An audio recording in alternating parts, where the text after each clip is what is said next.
Hello everyone. How are you all? I'm sure you're doing great. So, guys, done with your December 2025 exam attempt preparation for your performance management paper? Yes, ma'am? Okay, let's see the checklist of what you have done so far. Are you done with your preparation? Yes, ma'am. Are you done with your question practice? Yes, ma'am. Are you done with your revision? No, ma'am. Still pending to do. And have you gone through your technical articles? Yes, ma'am. Have you gone through your examiner's report? No, ma'am. Then, boss, you are still remaining with your preparation. But don't have fear when Anshu ma'am is here. So, for your performance management paper, I'll take up examiner's report, detailed understanding, the latest one. Along with this, I will also take up a full revision of the syllabus. 100% guys, you do that revision and you're done with your PM preparation completely. So let's begin with your examiner's report analysis. Students ask me, ma'am, is it really important to go through this examiner report or just because ACCA says so you are saying that it is important? No, boss. You cannot see right now, you cannot know what examiner is thinking in his mind when he's examining your paper. I have been an examiner myself, so yes, I know what it really goes into the mind of examiner when he's evaluating your paper. So this examiner's report is therefore such an important analysis because here we will look into that what an examiner really wants to find in your answers, and are you studying in that line or not? Are you studying in that line where you can satisfy with the requirements which are raised by your examiner? If yes, bingo, you are on the right track. If no, still is the time to correct yourself. Okay, so I am taking up the examiner report that is based on your PM exam that was held in March June 2025, and this is something that I've taken from your ACCA Global website free study resources. Okay, so now here, like I was telling you, this is an utmost very crucial document to go through. One at least 3 to 4 examiner reports you should check before you go for the exam. That would tell you that okay, these were the ways that you were trying to solve the question or you were thinking to solve a question, but that was not the correct way. So which is the correct way which is suggested by your examiner? Now, here in this examiner report, I will take up 4 section A questions. I will take up 1 section B question and I will take up 1 section C question. So, we will practice those questions as well. We will understand what should be the thought process when you're handling these questions. And you will be like, ma'am, why only these 4 questions and the 1 question section B and 1 question section C? I mean, why so only? Because the examiner have pinpointed across the different sets of papers which are received by the students, because you have a CBE exam, so no bajuwala of yours will have the same paper, right? So you really cannot ask that person as well. So now all of you will have different sets of random questions available to you. So out of those questions, examiners highlighted that these are the questions that were generally not well answered by the students, or where they felt that the students really suffered or they were not able to handle the thought process of these type of questions.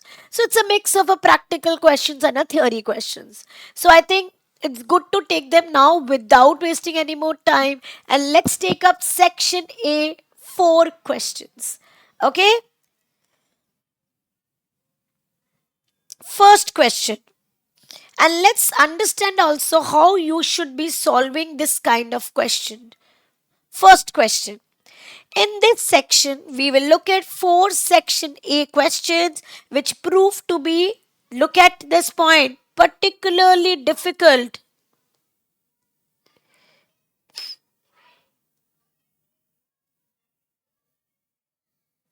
which proved to be particularly difficult for the candidates. Boss, it is a red flag. So let's try to solve it.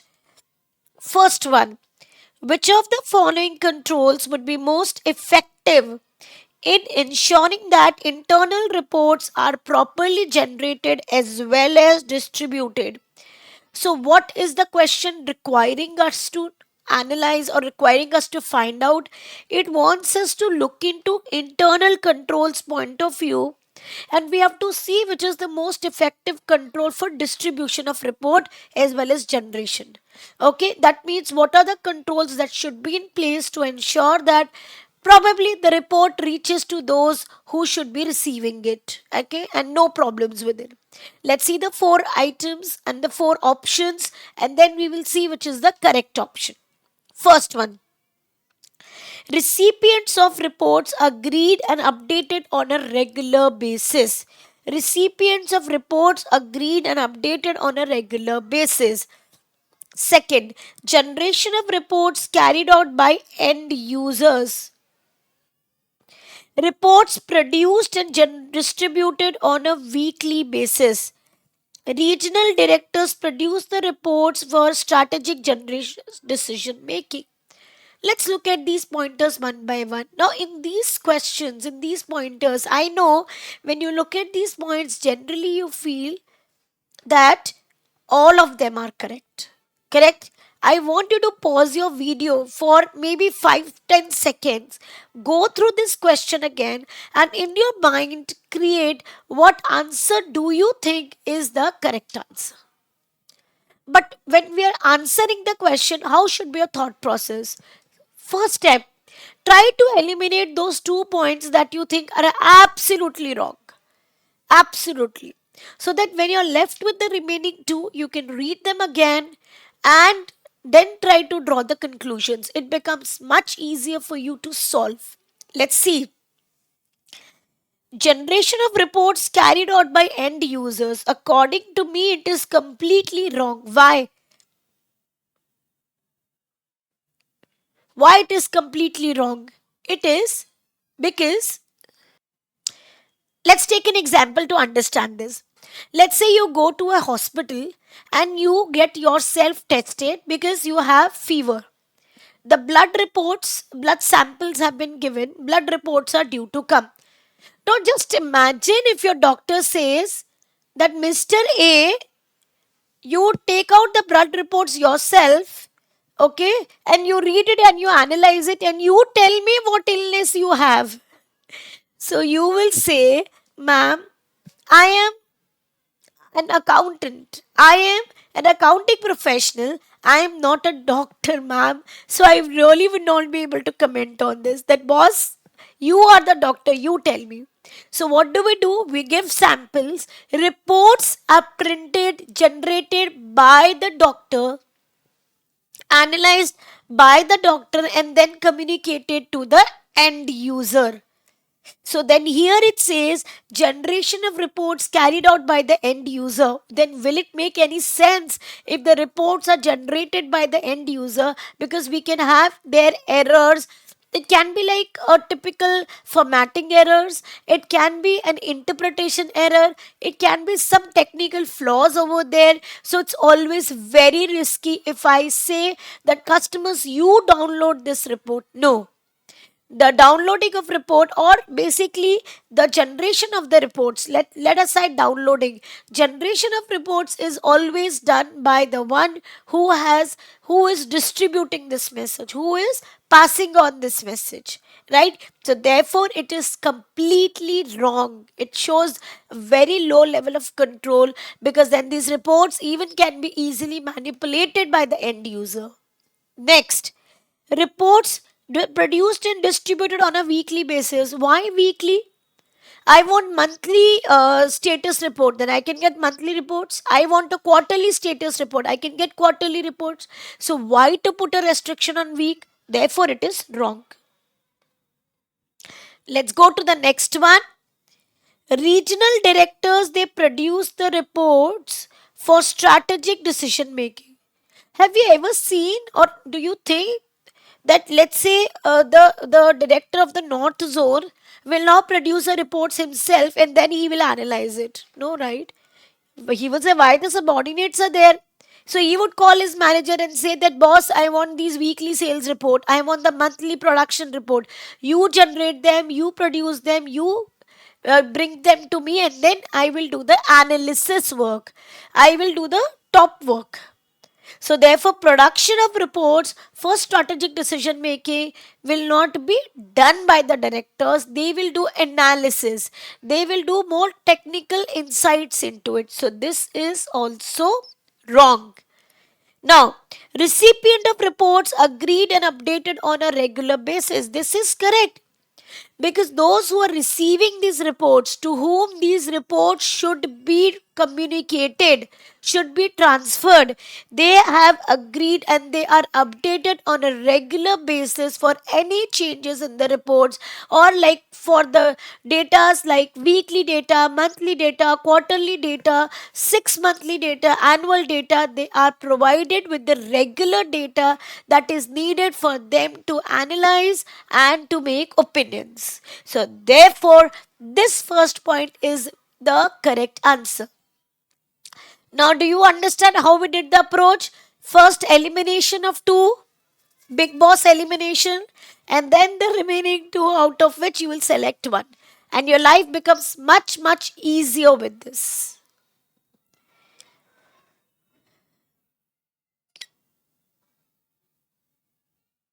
Let's take up the next one, which is a practical question. So, now we have a practical question, guys. So, to continue further now, the next question is on a practical calculation. Okay, now let's understand that how would you be doing this practical calculation in the exam, and what are the potential ways where you can do the error. Let's read the question. The following information has been provided for the division GDR for the last year. Sales revenue is 27,000. Pre-tax operating profit is 3420. Tax is 600. Average capital employed is 19,800. 11,700 of division's GDR average capital employed is relating to non-current assets. Plant and equipment. The company's overall cost of capital is 6%, but due to a higher level of risk in the business area, the division's GDR's cost of capital is 9%.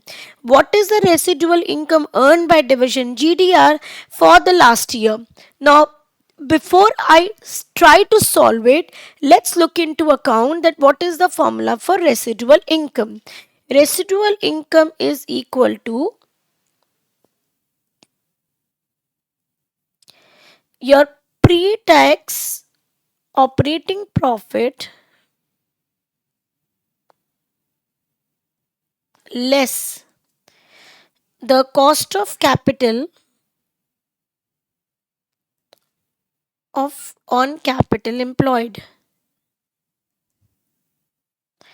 Now the question is that, ma'am, do we take post-tax profit? No, I already told you. Here we always take pre-tax profit.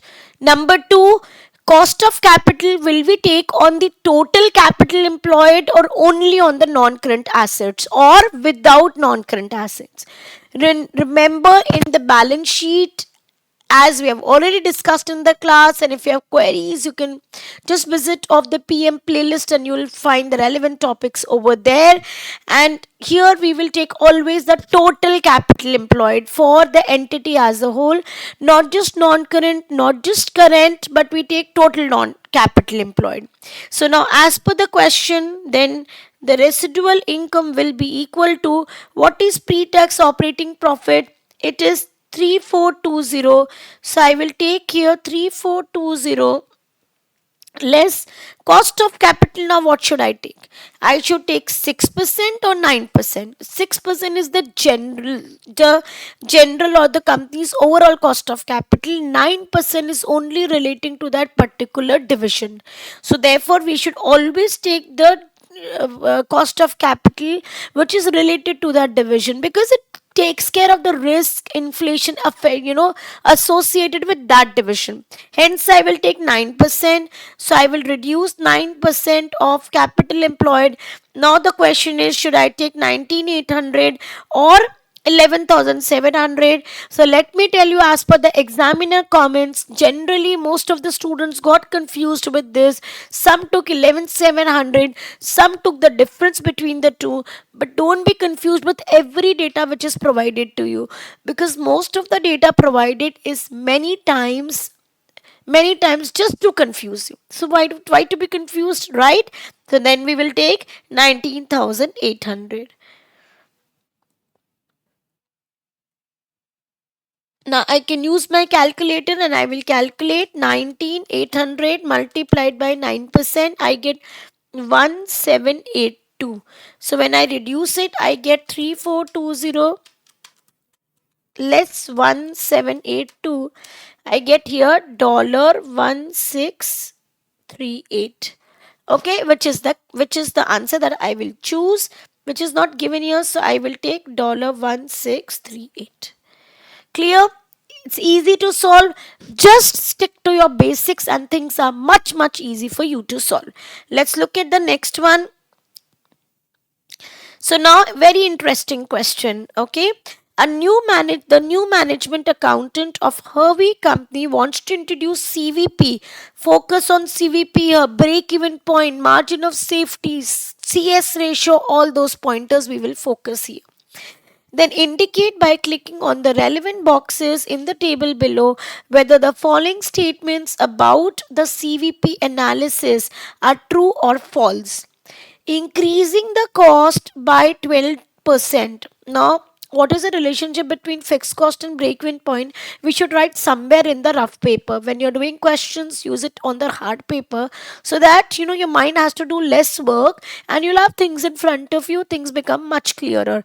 So this actually, CVP says break-even point is equal to fixed cost by contribution per unit. General break-even point in units. So if my fixed costs are increasing by 12%, it will increase the break even by more than 12%. How? If this is increasing by 12%, your break even point will also increase by 12% only, proportionate increase. So therefore this statement is false. The margin of safety depends on sales budget and break even sales. True, because margin of safety is equal to budgeted sales less break even sales. So it is true. Next, changes in the contribution to sales ratio will be proportional to the change in selling price. Let's check it.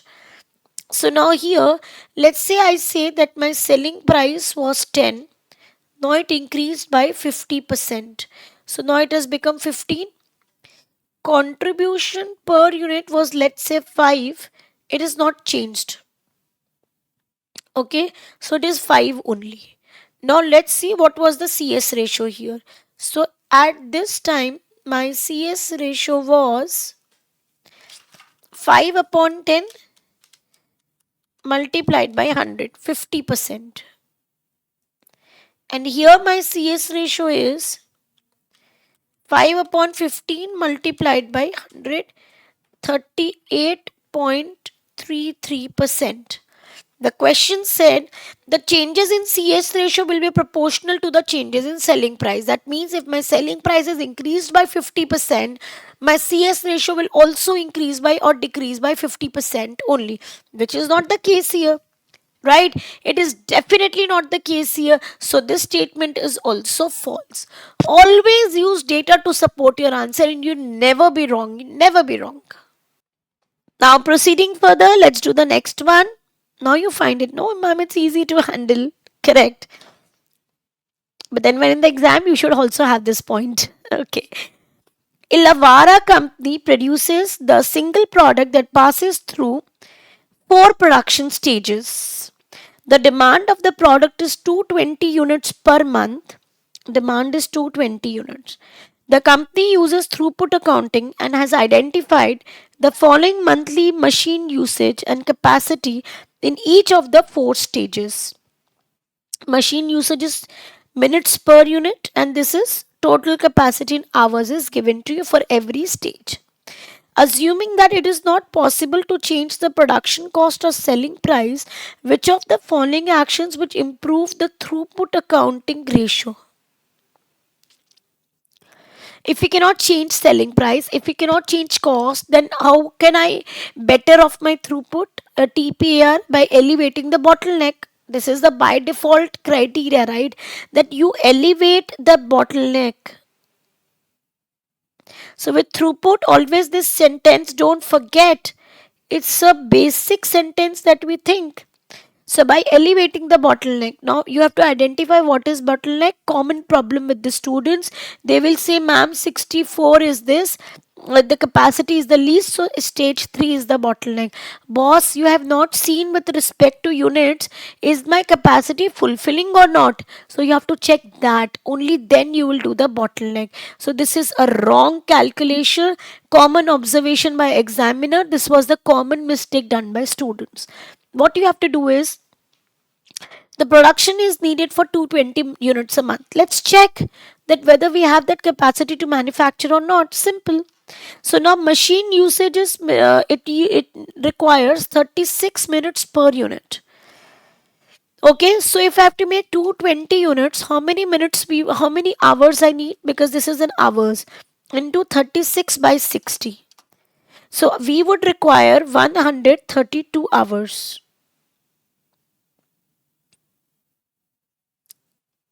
Or actually, I think the better would be not to look at the capacity but to look at the units, because in general in our classes also we always do it in units way. That gives us a better picture, that because if I take 132, that exceeds capacity, that doesn't make sense. So I think it's better that we look reverse and we see with this capacity how many units we can make. So bottleneck is that one that is not utilizing its capacity to the fullest. Clear? So now here 120 is the hours and 1 unit takes 36 minutes, right? So 120 into 60 by 36, I will get the total units to be manufactured, so it can make units 200. Again I repeat what I did. See, each unit takes 36 minutes per unit. So if I convert into hours, it is 36 divided by 60.6 hours. We can do that. The next one is 45 by 60.75 hours. The next one is 24 by 60.4 hours. The next one is 72 by 60, 1.2 hours. Okay, now if I have total 120 hours, how many units we can manufacture? 120 by 0.6, 200 units. If I have 96 hours, how many units I can manufacture? 96 by 0.75. 128 units. Here if I have 64 hours, how many units we can manufacture? Divided by 0.4. 160 hours. If we have 180 hours divided by 1.2, we can make 150 units. Right? So here stage 4 can produce 150 units, stage 3 160, stage 2 128 and stage 1 200. Now tell me which is the bottleneck. Absolutely correct. So the bottleneck is stage 2, my friends. Why? Because it is the least units that can be manufactured. So don't do this mistake in the exam of looking at the question directly and directly giving the answer without doing calculations. Do the calculations so that you're absolutely sure of what you are giving the answer as. So do the calculations like this and conclude it in this way. Done? Guys, we're done with section A. Now let's do the section B question for this part 1 of your examiner report analysis. Okay, let's do section B and see how do we handle this question in the exam. This is one of the questions that is marked as difficult by the examiner. That means it was difficult in the attempt by the students. So let's try to ensure that we don't do that mistake while we are solving it here. I'm explaining it so that the solution becomes comfortable for you all. In this section, we will look at in detail for the relevant costing. You know that relevant costing analysis is one of the most tested area for your exams. You want to know which are the most tested areas for section C? Follow my reels, follow my shorts for the same. First Mid Company manufactures a range of domestic furniture. Its finance director is currently reviewing the financial performance of the three types of chair which the company sells: the Conformo, Leggero, and Serenito. The results are given to you. Again, I'm not going deep dive into it. I'll see according to the question. Hurstmite Company's finance director believes that it is clear that from the recent results that the company should continue to sell Conformo, but is unsure whether should continue to sell the other two chairs or not because they have a loss here. Now, quotation from Hamper Company is that Hustmid's finance director is considering outsourcing the manufacture of some or all of the chairs and has received the following quotations. Now, we know that when we have outsourcing decisions, what do we compare? We will compare for in-house, we will compare variable cost plus specific fixed cost. This we compare with what? This we compare with the outsourced.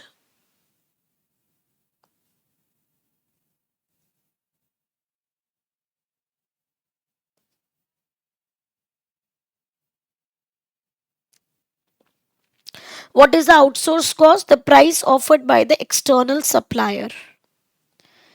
Okay, price offered by external supply.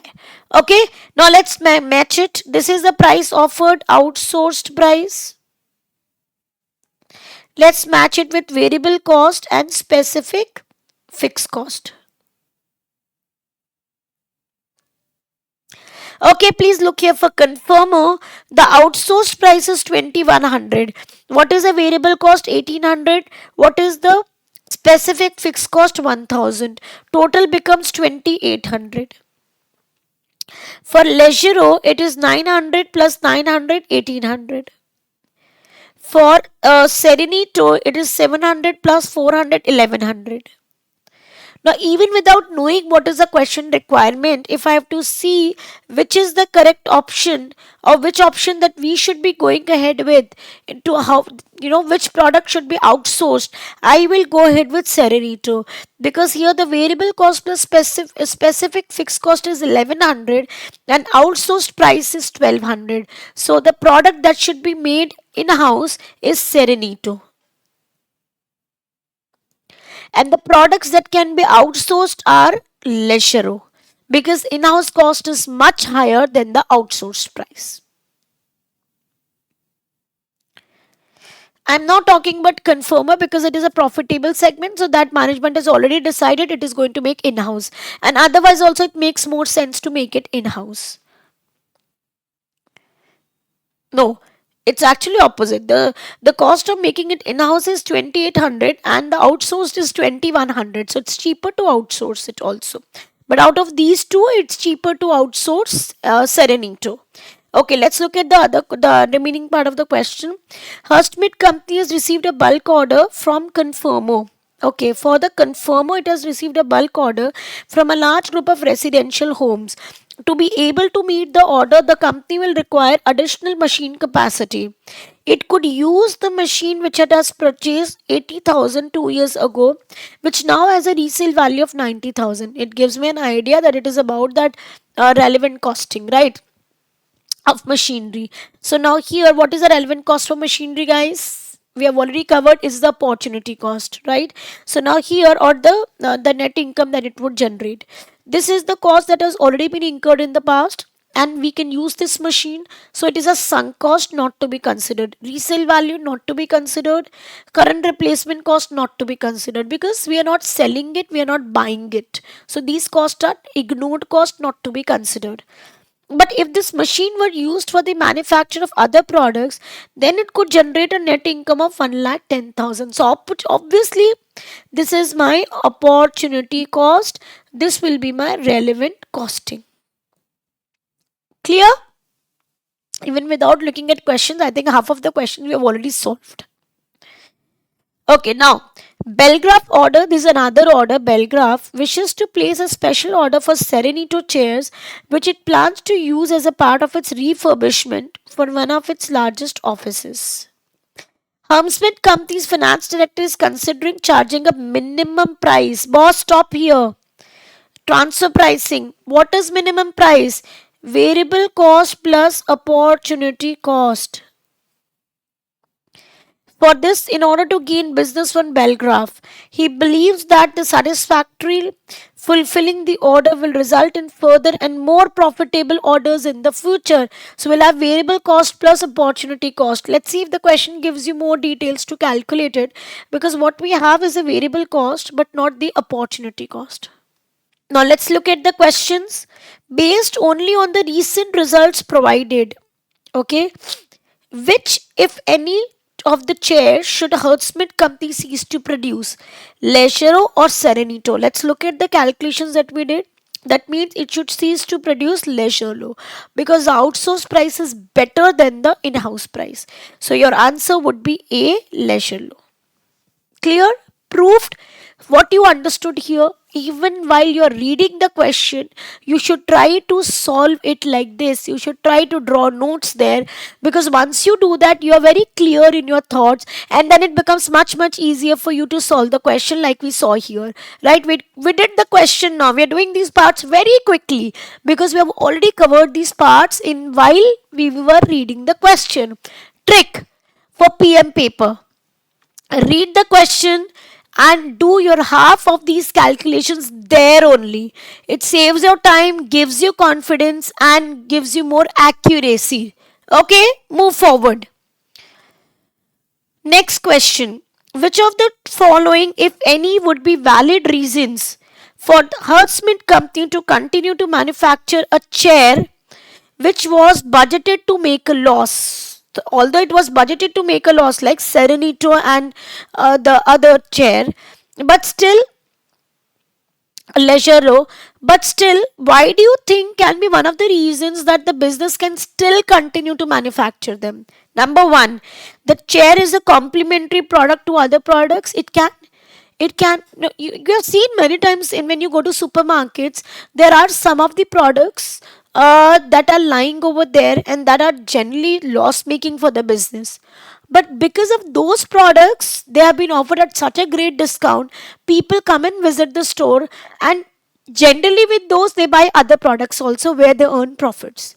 Complementary product pricing. So this is also one of the reasons that yes, businesses will keep some products at loss to attract the customers towards other products that they will grab at profit. Absolutely correct statement. Selling the chair at a loss can be a way to gain market share, market penetration strategy. Absolutely correct. So that we grab the maximum share and we are able to achieve that target, right? So sometimes, like in this case, also it was given, right, that they want to get this special order even at a low price so that they can get a better and a big order with a good pricing in the future. So, yes, it is proved. Hence, the answer is C. Both A and B are correct. Let's move to the third question. Based on the quotation, which of the shares should continue to be manufactured internally? We have already done Leggero, Conformer and Serenito. They should be manufactured internally. Okay, and no, I'm sorry, not even Conformer. Because if you look here, Conformer's cost to manufacture is more and outsourced price is much less. So ideally what we should make in-house is only Serenito. So ideally it should be A, Serenito. Yes. Okay. Now see, because we did questions then, now it's such easy, like cakewalk this solving is, right? And there is no confusion. Now here the common mistake was students opted for Conformer as well, because they went with the question where it was shown as a positive figure. The question is not about profit or loss. The question is, you can see, is about better to outsource or to make it in-house. With doing that comparison, we should be solving this question. Let's move forward and let's take the next one. What is the relevant cost of machine required? Guys, we have already done it. Okay, so look. We are doing so many power portions in the questions back to back. Hence, it's much easier to solve this. Got it? Have that in your exam approach as well. 1,10,000. Last, identify by clicking on the relevant boxes in the table below whether each statement about the minimum pricing approach suggested by the finance director for the order of a bell graph is true or false. Minimum price, variable cost plus opportunity cost. We remember that transfer pricing. The cost which the minimum price should cover are incremental cost and opportunity cost only. True. We just did it. It can lead to the product's perceived value in the market being eroded. What does this mean? So technical. Let's have an example. So now I love some brands products and I buy it, let's say, from Mintra. Now one time I saw the product cost as 5,000. After 1 week when I opened it, it showed me a price of 500. Okay. Now my instance will not be first to buy the product. I may have a question. Okay, it must be a degraded product. It must be a product with some faults, with some defects. Otherwise, why would they be selling it so cheap?